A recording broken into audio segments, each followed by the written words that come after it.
Lietuvos pensininkų sąjungos Pasvalio rajono Bočių bendrijos nariai pasibaigs 2006 metams susirinko į jų aptarimą. Ataskaitinį susirinkimą, kurį vedė Bočių organizacijos vadovė Danutė Jarumbavičienė. Susirinkime pasisakęs aktyvus keliautojas, turistinių kelionių organizatorius, Bočių narys Janis Rudzytis visus pakvietė dar aktyviau dalyvauti išvykose. Sako, kur mes važiuosime? Sakyk, Vertinę aplankyti, ten Gediminą kalną. Oi, mes jau buvom, mes nebuvom. O ar tas kaimynas ar kaiminka buvo, tą mes neklausiam. Mes jau pasėdė. Todėl pat jums mano patarimas, sekančiais metais jauno komitetą rinkite. Jau, kurie išeina į pensiją, 62, 64, pagal 60 metus vadovauja. Puikus kolektyvas bus ir jūs visi būsite įtraukti į tą kolektyvą. Bočių bendrija vienyje virš 300 pensinio amžiaus Pasvalio rajono žmonių. Narių skaičius nuolat auga. Pagyvenusiems žmonėms tai puikiai proga pabendrauti, rengiamos įvairios paskaitos, kurių metu atvykstantys medikai konsultuoja apie sveiką gyvenseną, akių ligas, ypatingo dėmesio sulaukia psichologų konsultacijos. Vasarą organizuojamos išvykos į pajūrį, įvairios kelionės po Lietuvą, kaimyninę Latviją. Žmonės aktyviai dalyvauja ir miesto gražinimo talkose, kasmet padeda tvarkyti miesto parką, senąsias Avižonio gatvės kapines, Levens pakrantės. Palaikomi nuolatiniai ryšiai su aplinkinių rajonų Bočių organizacijomis. Rengiamų literatūrinių popiečių rajone metu pakviečiami dalyvauti ir bočiai. Eilės ir prozą skaito Bočių bendrijos nariai bei svečiai literatai, kasmet minima pagyvenusių žmonių diena. Bočių sąjunga rajono pensininkus vienyje jau 10 metų. Po svečių pasisakymo renginį vainikavo nuotaikingas saviveiklininkų koncertas. Visi rajono Bočių skyriai turi savo saviveiklos ratelius.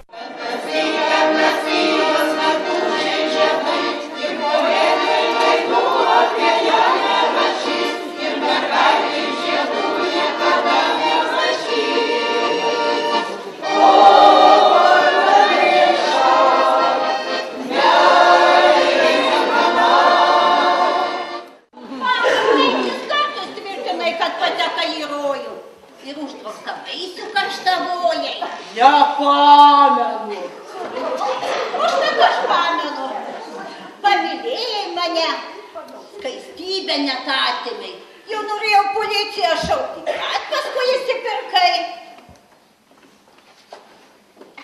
Ir servėga netavo, ir tenė.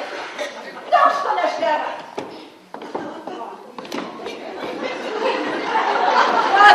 Fotos miestą mergos padarė. Ir pinigų nėra. Tiek pabrėžė. Reiks važiuoti navolę. Ais pasietu, sakys, kad eitų pas tumušiuką. Ir eisim abuds. Ir šliuos tą dėką.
Pasvalio krašto muziejuje įvyko moksleivių meninio skaitymo konkurso rajoninis etapas, skirtas poeto Bernardo Brazdžionio 100-osiams gimimo metinėms.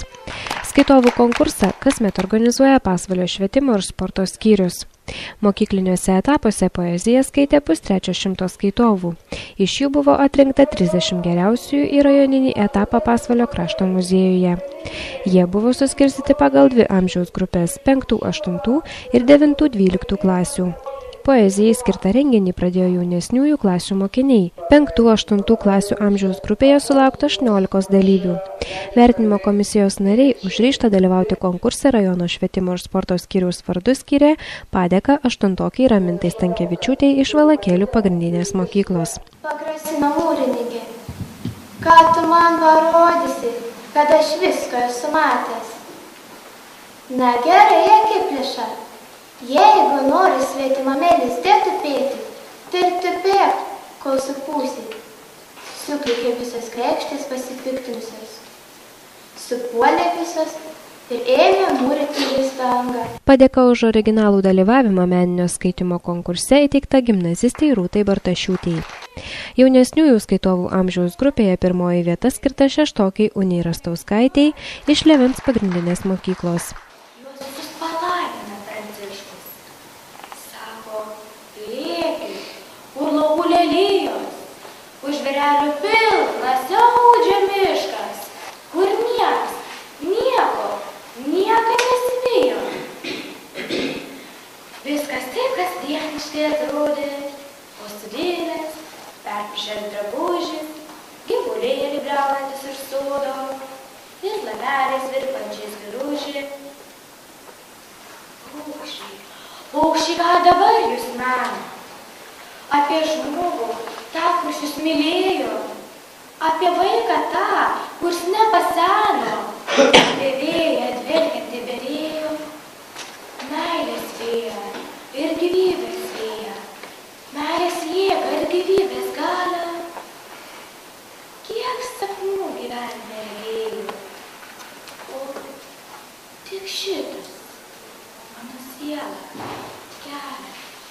Kaip teigia vertinimo komisijos pirmininkas Gintaras Kutkauskas, Petro Vileišio gimnazijos teatro mokytojas, konkursas kasmet tampa vis stipresnis ir vis sunkiau išrinkti nugalėtojus, nes nemažai yra panašaus stiprumo skaitovų.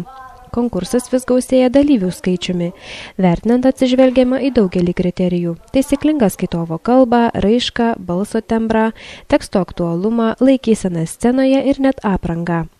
Režisierius pastebėjo, jog vaikai jau suvokia, ką skaito, tačiau skiriasi poezijos skaitimas klasėje ir scenoje. Scenos kalba. Jau neatskirsti, koks mokytojas paruošė mokinį konkursui. Vaikai patys renkasi kūrinius, nemažai dirba savarankiškai.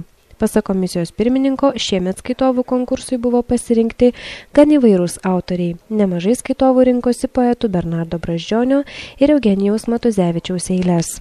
Komisijos pirmininkas apgailestavo, jog te buvo paruošta viena literatūrinė kompozicija. Ją atliko gimnazistės abiturientės Eglė Petrulytė ir Mantė Valiūnaitė. Kompozicija sukurta pagal Mantės lyriką. Vyresniųjų grupėje, kaip ir pernai metų skaitovų konkurse, geriausiai pasirodė abiturientas gimnazistas Gediminas Kaminskas, kurį ruošė mokytoja Regina Grubinskienė. Visi meninio skaitimo konkurso laureatai buvo apdovanoti diplomais, knygomis bei piniginiais prizais, kurie buvo įteikti mokslo metų gale. Rajoninio turo nugalėtojai pakviesti dalyvauti meninio skaitimo konkurso regioninėme etape Joniškyje.